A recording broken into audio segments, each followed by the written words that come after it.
Una producción realizada para Poder Joven Radio. La evolución ha llegado a tus oídos. El concepto de opinión más optimista, espectacular, poco convencional, auténtico y único. Todo esto lo tiene Poder Joven Radio. Poder Joven Radio. Iniciamos. Poder Joven Radio. Poder Joven Radio. Poder Joven Radio.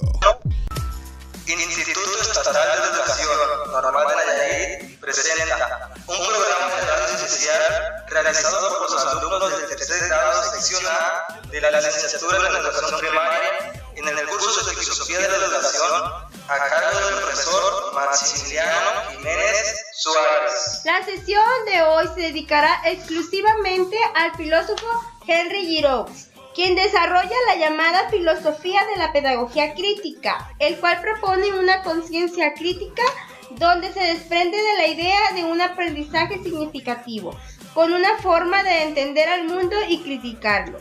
Entre sus principales obras destaca La inocencia robada, Sociedad, cultura y educación, Cruzando límites, Trabajadores culturales y políticas educativas. Los profesores interlocutores como intelectuales hacia una pedagogía crítica del aprendizaje. A continuación les presentaremos una pequeña semblanza de Henry Giroux, quien realizó nuestra compañera Celina Janet. Adelante. Henry Giroux nació en Providence, Estados Unidos, el 18 de septiembre de 1943. Enseñó historia en el Instituto de Educación Secundaria en Barrington, Rhode Island, desde 1968 hasta 1975. Luego de recibir su doctorado en la Universidad de Carnegie Mellon en 1977, se volvió profesor de educación en la Universidad de Boston entre 1977 y 1983.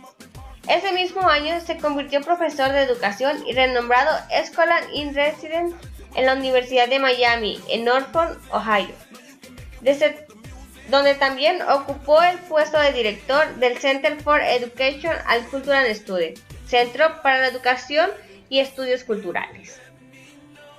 Hasta el año 1992, cuando inició una nueva etapa en su vida académica en el Foro de la Universidad de Estado de Pensilvania, como catedrático y director del Foro Wasserburn en Educación y Estudios Culturales.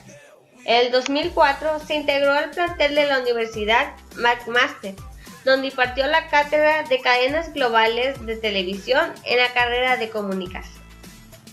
En mayo del 2005, la Universidad Memorial en Easton John, Newfoundland de Canadá, le concedió un doctorado honorario en letras.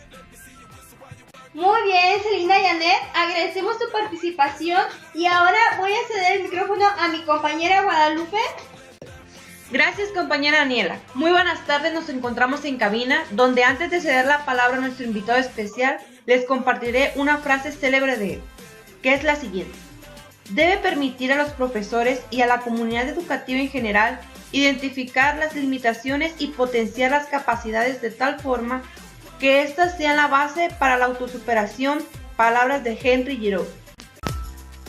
Ahora vamos a escuchar una breve entrevista que se le realizó hace un par de años atrás a nuestro invitado especial. I was a high school teacher in the early 60s, and I was working with a vice principal, who was raising lots of questions about my pedagogy. And I had been putting students in circles and sort of defying what was then a very regimented, sort of militaristic, kind of utterly barren and sterile form of approach to teaching. And he didn't like it. And he was asking me all kinds of questions about how I could justify this. And the fact of the matter is, I didn't have the language to justify it. I felt it was right, but I couldn't really talk about it in a way that was convincing. And somebody had given me a copy of Paulo Freire's Pedagogy of the Oppressed, in which all of a sudden I had a language that allowed me, in a very fundamental way, to sort of not only explain what I was doing, but to get a greater sense of why I was doing it. And soon afterwards, I wrote a long review of Paulo's book, and I sent it to a journal called Interchange, actually, in Canada, who then sent it to Paulo to review. And Paulo wrote back something like, this should have been reviewed the day before yesterday. This should have been published the day before yesterday. He had an interesting sense of humor.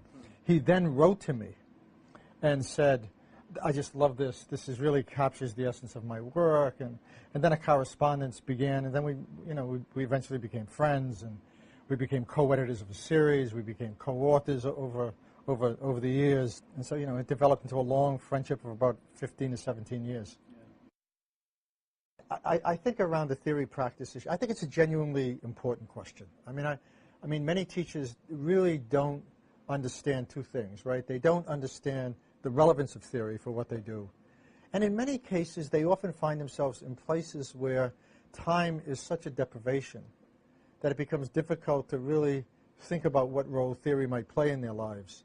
Or they find themselves in situations where theory has been expunged from the possibility of what they do as teachers because they've been utterly de-skilled and technicized, right? So I think we have to begin with that qualification. I mean, I think the second issue is you should never engage in a practice for which you're not reflective about that practice. Yes. I mean, I think you'd be appalled. I mean, that anybody could dignify that bill with the presupposition that it really actually either represents a progressive policy or has anything to do with forms of education that actually prepare people to not only live in the world, but to understand it, engage it, and to transform it when necessary. I mean, this is a bill that not only makes testing the modus operandi of schooling. In other words, it imposes a model on education that is fabulous for measuring the heights of trees, but has almost nothing to do with raising the most fundamental questions that drive education. Why are we there? What is knowledge for? How does it relate to democratic public life? What does it mean in terms of providing the conditions for forms of individual and social agency? How does it address questions of injustice? How does it make us better citizens? How does it close the gap between the poor and the rich? How does it prepare us for a global democracy? These are questions that are absent from No Child Left Behind. And that absence is really what defines it.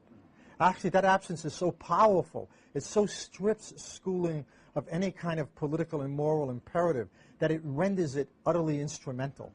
So education in this bill becomes an instrumentalized site.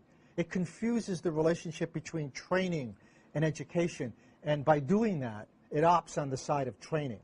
But it does more, and I have to say this, it does more in that this is a bill that, for instance, gives the military the right to monitor schools and to get lists that would allow them to, in a sense, engage in recruiting policies for what I consider to be, at this point in history, an unjust war. So this is also a bill that rewards schools for imposing the most draconian kinds of disciplinary measures. Schools get rewarded for zero-tolerance policy. I mean, schools get rewarded for de-skilling teachers. Schools get rewarded for cookie-cutter curriculums. This is like stepping back into the Stone Ages. This bill should be renamed Every Child Left Behind. ¡Qué interesante!, ¿no? Tenemos aquí en la cabina al pedagogo Henry Giroux, un pedagogo crítico. Buenas tardes. Bienvenido, doctor, a nuestra estación de radio y agradeciéndole el buen gesto que tienen acompañarnos y contestar las preguntas de los radioescuchas. Sabemos que el concepto de educación es un término demasiado ambiguo y expuesto desde diferentes posturas, según el autor que lo define. Es muy honorable el día de hoy escuchar un poco de lo que usted opina acerca de educación. Buenas tardes, radioescuchas. Antes de responder a tu cuestionamiento, me complace tener la oportunidad de compartir con ustedes mi humilde opinión y agradecerle a este equipo de trabajo por permitirme su espacio y su tiempo. Descuide, no hay nada que agradecer, el honor es para nosotros. Dando respuesta a tu pregunta, educación la defino como un logro corporativo y un intento democrático que comienza con el reconocimiento. Es más que una oportunidad de inversión. La ciudadanía es más que consumir y el aprender es más que prepararse para el trabajo. Me están informando que tenemos una llamada telefónica en la línea. Antes de atender la llamada, nos vamos a un brevísimo corte y regresando tendremos al aire a nuestra radio escucha. ¡Regresamos!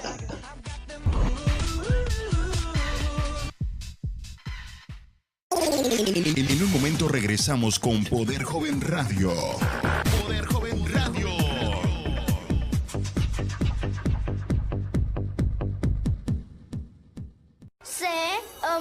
J 4, 5, 6. Yocto, Nacto, Gusto, 10. Que la lengua o la región no hagan diferencias. Por eso en la Cámara de Senadores aprobamos la reforma educativa, para que todos nuestros niños tengan una mejor educación. Cámara de Senadores, 62ª legislatura. Ya estamos de vuelta con más música y más comentarios a través de Poder Joven Radio.